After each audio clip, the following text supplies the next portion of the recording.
Prepárate para escuchar la mejor programación. Radio Educación. Buenos días, queridos Radio Escuchas. Los saludo desde cabina aquí en su estación Radio Educación. El día de hoy les traemos un tema muy importante que hemos venido escuchando en los últimos años y que cada día va cobrando más fuerza en diferentes sentidos, llámese social, educativo, personal. Este es la inclusión, y no hablo de ella solo en el sentido de integrar a las personas a un determinado ambiente o lugar, sino de realmente incluirlas, hacerlas parte y partícipes de una sociedad. El día de hoy, en nuestra sección informativa, les presentaremos el caso titulado ¿Por qué no puedo ir a la misma escuela? Como sabemos, en nuestro país existe gran número de divisiones sociales, políticas, económicas, entre tantas otras cosas. Sin embargo, ha surgido una gran preocupación por que estas divisiones dejen de existir en el contexto base de la formación. Esta es la escuela. Para esto, se ha venido implementando en las nuevas reformas educativas estrategias que impulsan la integración escolar, con el fin de promover ambientes de aprendizaje donde todos los alumnos tengan el mismo acceso a la educación. Sin embargo, este proceso no ha sido nada fácil de cumplir y aún tenemos... Sin embargo, este proceso no ha sido nada fácil de cumplir y aún sigue siendo un reto para los docentes. Como muestra de ello, a continuación les traemos el caso de Jorge, un niño de 8 años, alegre, dinámico, inocente, con el mismo derecho de todos los niños de su edad de asistir a la escuela a recibir educación, pero con un detalle que lo hace especial al resto. Jorge tiene síndrome de Down y este fue un gran reto para la escuela que lo atendió en un principio, por lo que se tuvo que optar por cambiarlo a una escuela especial. Pero para que nos platiquen de esto con más detalle, tenemos aquí en la cabina a los padres de Jorge, a quienes les damos una cordial bienvenida. El señor Luis y la señora María, los padres del protagonista de esta historia, además del especialista que estará apoyando en el tema, Gerardo Cheita. Gracias por acompañarnos en este su espacio. Enseguida escucharemos a los padres de Jorge. Señora María, ¿desea comenzar? Bueno, cuando estaba embarazada, los doctores me dijeron que nuestro hijo nacería con síndrome Down y nos dieron a elegir entre tenerlo o no. Siempre estuvimos de acuerdo con tener a nuestro hijo y quererlo al igual que su hermano mayor. Así es por eso que apoyamos a Jorge desde el kinder, como su primer contacto con la educación, en toda actividad para lograr que su desarrollo sea el mejor, además que mantenga una seguridad en sí mismo para interactuar con las demás personas, mostrando hacia él el mejor trato posible entre la familia.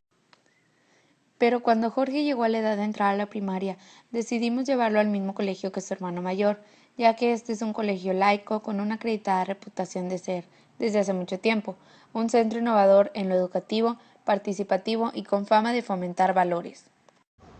Pero sin embargo, después de 4 años de haber mantenido a nuestro hijo dentro del mismo colegio que su hermano mayor, llegamos a concluir que sería mejor cambiarlo a uno de educación especial, en el cual se especializarían aún más sobre su discapacidad y formarían en él una mejor persona. Y cabe mencionar que estamos obteniendo mayores resultados porque nuestro hijo está aún mejor, se nota más feliz y gustoso por seguir aprendiendo nuevas cosas.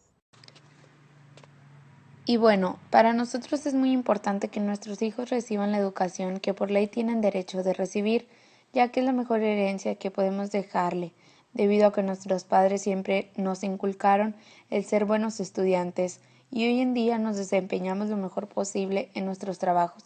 Es el ejemplo que queremos dejarle a nuestros hijos.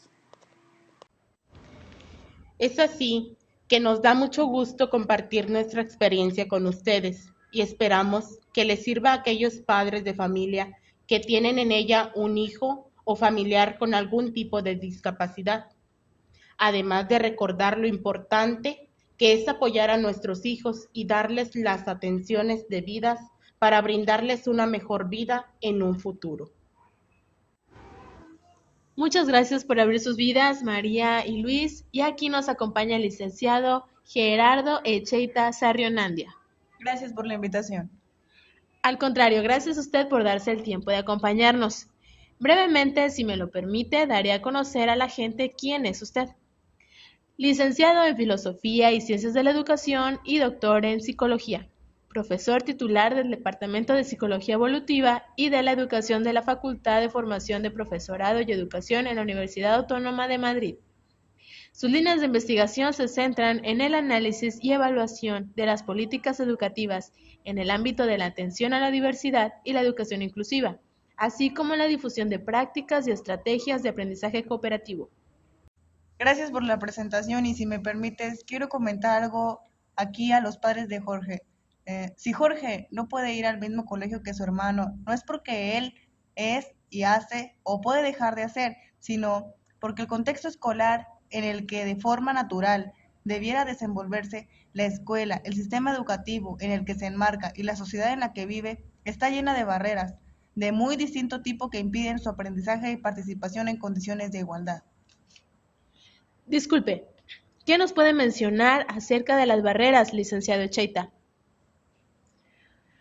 El uso de barreras al aprendizaje y la participación para definir las dificultades que el alumnado encuentra en vez del término necesidades educativas especiales implica un modelo social respecto a las dificultades de aprendizaje y a la discapacidad.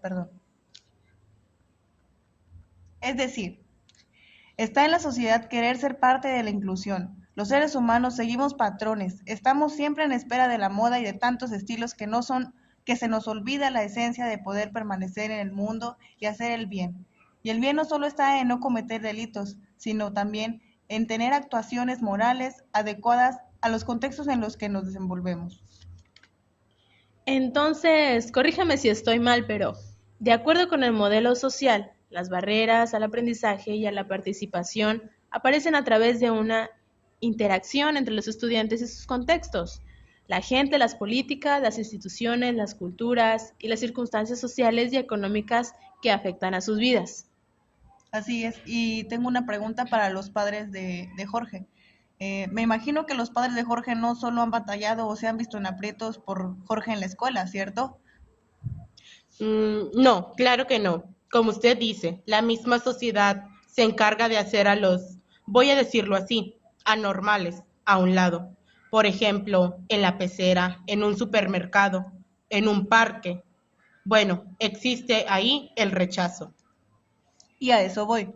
Comprender esta dependencia de las personas con discapacidad, de los factores sociales en los que se desenvuelven y con los que interactúan desde sus condiciones personales, nos permite apreciar que, cuando el entorno social que les rodea se hace accesible físicamente, se muestra respetuoso con su diferencia y se moviliza, a través de políticas precisas y coherentes, para prestar los apoyos que cada uno precisa. La discapacidad, escuchen bien, se diluye, es decir, se desaparece y tan solo nos encontramos con personas sin más que pueden desempeñar una vida autodeterminada y con calidad. Y como usted menciona en un fragmento de sus obras escritas, intentar integrar a alumnos con necesidades y conductas educativas desafiantes nos dice mucho acerca de nuestros centros escolares en términos, de que su falta de imaginación, de que están poco equipados, de que se sienten poco responsables de sus actuaciones y, en definitiva, de que son simplemente inadecuados. Y a esto quiero agregar, si me lo permiten, los mensajes que nos están llegando del público vía redes sociales. Una de ellas nos dice, que por cierto es un maestro de secundaria, nos menciona el señor Luis Rangel, que es necesario superar esa visión o perspectiva individualista que tanto ha condicionado la acción educativa en todos los centros escolares. Es, a mi juicio, la primera y principal barrera que debemos reconocer para albergar la esperanza de que un día Jorge pueda ir a la escuela con su hermano. Si nosotros no dejamos de ser egoístas y ver siempre por nuestro lado individual, ¿cómo vamos a integrar? Asimismo, agrega la licenciada Aurora Fuentes, de Apoyo a la Docencia, nos comenta que aquellos que, como nuestro Jorge, no son sino las víctimas de un sistema educativo que no estaba pensado para acogerles en igualdad, deje de considerarlos los principales culpables. Así lo mencionó y reitera que el sistema educativo interno, y hace referencia a docentes y directivos, se sienten incompetentes de poder sobrellevar un aula inclusiva. Por último, claro que hay más mensajes, pero este me pareció importante, es de una madre de familia, la señora Rosa Zapata, y dice: de hecho, el principal culpable es la misma institución que se siente atraída por comentarios de padres de familia que excluyen a esos niños, que les hace falta socializar y además una escuela debe ser más autónoma y crítica ante lo que la sociedad necesita para un mejor futuro. ¿Qué piensa el licenciado Cheita ante esto? Y yo ya me lo he preguntado esto antes. ¿Qué estamos haciendo mal en el sistema educativo que no somos capaces de hacer que Jorge pueda ir con naturalidad al mismo colegio que su hermano, aprender, participar en la vida escolar y ser considerado parte de un nosotros, de su comunidad y de sus iguales? Y te voy a responder con una frase de Jimeno Sacristán. Una estructura educativa capaz de enseñar con un alto nivel intelectual en las clases, que son heterogéneas, desde el punto de vista académico, lingüístico, racial, étnico y social, de forma que las tareas académicas puedan ser atractivas y retadoras. Eso, precisamente, es lo que necesita no solo México, sino el mundo entero para que dejemos de ver gente anormal y se aplique la tan mencionada y necesitada inclusión educativa. Así es, licenciado. Y vamos a cerrar con esta frase: que tengamos conocimientos y experiencias disponibles para saber cómo hacer posible una escolarización en la que atender a la diversidad del alumnado sin recurrir a la exclusión de algunos de ellos no quiere decir que sea fácil, ni mucho menos cambiar la realidad escolar que tenemos. ¿Qué piensa el licenciado Cheita ante esto? Y yo ya me lo he preguntado esto antes. ¿Qué estamos haciendo mal en el sistema educativo que no somos capaces de hacer que Jorge pueda ir con naturalidad al mismo colegio que su hermano, aprender, participar en la vida escolar y ser considerado parte de un nosotros, de su comunidad y de sus iguales? Y te voy a responder con una frase de Jimeno Sacristán. Una estructura educativa capaz de enseñar con un alto nivel intelectual en las clases, que son heterogéneas, desde el punto de vista académico, lingüístico, racial, étnico y social, de forma que las tareas académicas puedan ser atractivas y retadoras. Eso, precisamente, es lo que necesita no solo México, sino el mundo entero para que dejemos de ver gente anormal y se aplique la tan mencionada y necesitada inclusión educativa.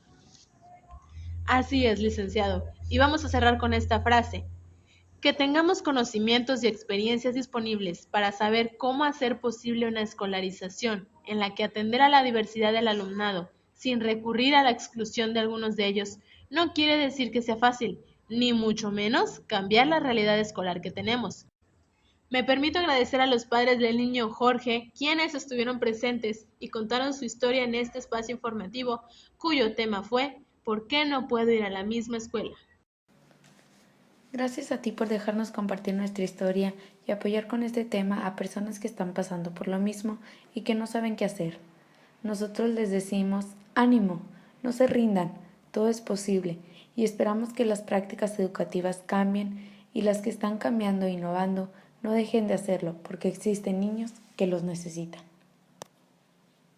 Y asimismo, por medio de este caso, se hizo alusión a la inclusión educativa, contando con las sabias palabras del licenciado Gerardo Cheita, a quien agradecemos su presencia. Muchas gracias a ti. Gracias, y este tema no para. Esperamos volver a tenerlo con nosotros. Y de igual forma, los dejo con estas preguntas de reflexión que podemos debatir a través de las redes sociales.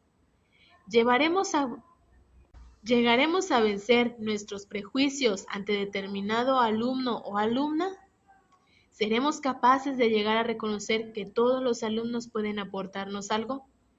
¿Será posible que no veamos a determinados alumnos como problemas y que no caben en el sistema educativo porque son difíciles de enseñar? Pienso que es posible, pero ello no podrá hacerse sin el respaldo de una sociedad que mayoritariamente quiere avanzar en la misma dirección.